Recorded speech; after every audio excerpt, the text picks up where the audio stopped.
La autoridad de aplicación en los países serios.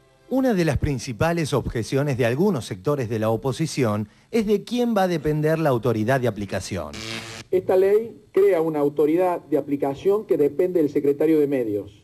Inaceptable. Hay que cambiar la autoridad de aplicación que le da mayoría al gobierno. Hay cosas que hay que cambiar, es la autoridad de aplicación. Sacarle la mayoría al gobierno de la autoridad de aplicación y ¿Vos sabés cuánto factura?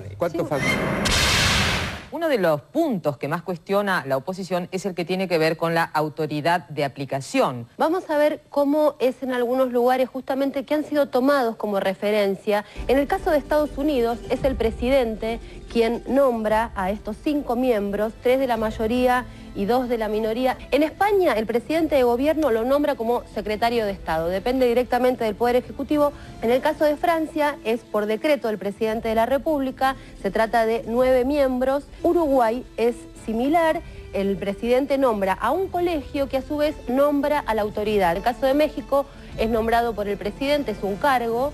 En el caso de Chile lo mismo.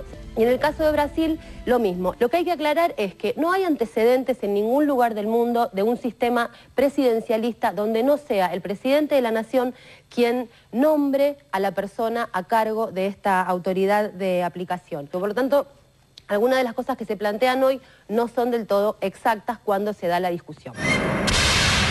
Si un gobierno realmente quiere amordazar, tiene más posibilidades de hacerlo cuando tiene un 70% de popularidad y un interventor solo en el CONFER, que cuando plantea una ley donde hay 7 miembros en el CONFER, Comisión Bicameral Parlamentaria, Consejo Federal y Defensor del Público. Pero el que decide, acá ella dice que es el Poder Ejecutivo. Que aplica la ley, eso acá en cualquier parte del mundo. El artículo 32.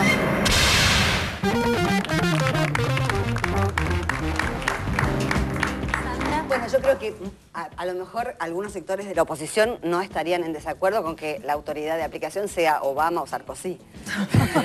Pero ¿no se podría pasar eso en el Senado? Aprovechar y hacer Sí, la verdad Bueno, que pero no, les podemos prestar el tape. No hagamos una confusión entre medios y fines. En este caso, nosotros los senadores vamos a utilizar desde ya toda esta documentación y todo esto que se ve. Nosotros mismos estamos trabajando, viendo cómo son los ejemplos en otras partes del mundo, precisamente para desmitificar este asunto, que a veces pareciera caer en un asambleísmo permanente o un estado deliberativo en el cual no se pueden tomar decisiones. No, caramba, hay que transformar el sistema, se prevén plazos para eso. Lo que se mencionaba recién, lo que mencionaba muy bien Raimundi, es la cuestión de la cantidad de instituciones que se van a crear, donde cada cual va a poder decir su voz cuando se dicen los medios, la cuestión de los medios públicos, los medios privados con fines de lucro, los medios privados sin fines de lucro, se está abriendo la capacidad de comunicar, de tener una pluralidad de voces que construyan una realidad mucho más rica. Si la construcción de la realidad es unidimensional, pues vamos a estar siempre en la caverna de Platón. La ubican en la caverna de Platón. Unos muchachos que estaban en el fondo de una caverna, que había una luz que proyectaba sus sombras sobre la pared de la caverna y después salen y ven en realidad que es el sol. Bueno, parece que no era una fogata, era una pantalla de televisión. Antes, cuando empezaba el programa, Eric decía esto, donde parte de la oposición y los medios, quienes los representan también, discutían mucho acerca de la forma más que sobre el fondo.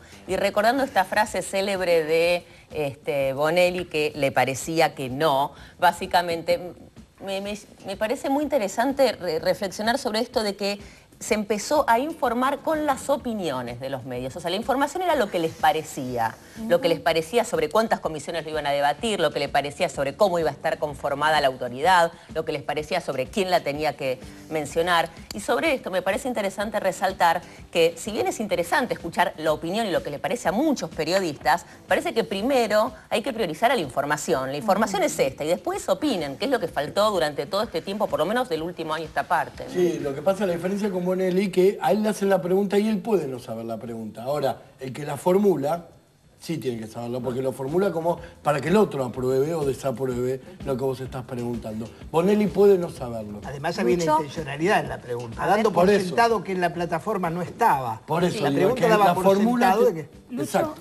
Yo estaba pensando esto, que cómo se fueron cayendo los argumentos, digamos, de la oposición, ¿no? Porque se puede tener argumentación en contra de una ley que está en trámite, digamos. Ahora, el argumento fundamental, que era la autoridad de aplicación, el plazo, la forma, digamos, todo se cayó, digamos, como planteo. Entonces, me estaba imaginando en este momento y en este contexto qué pasará por la cabeza de un opositor, digamos, cuál va a ser el nuevo...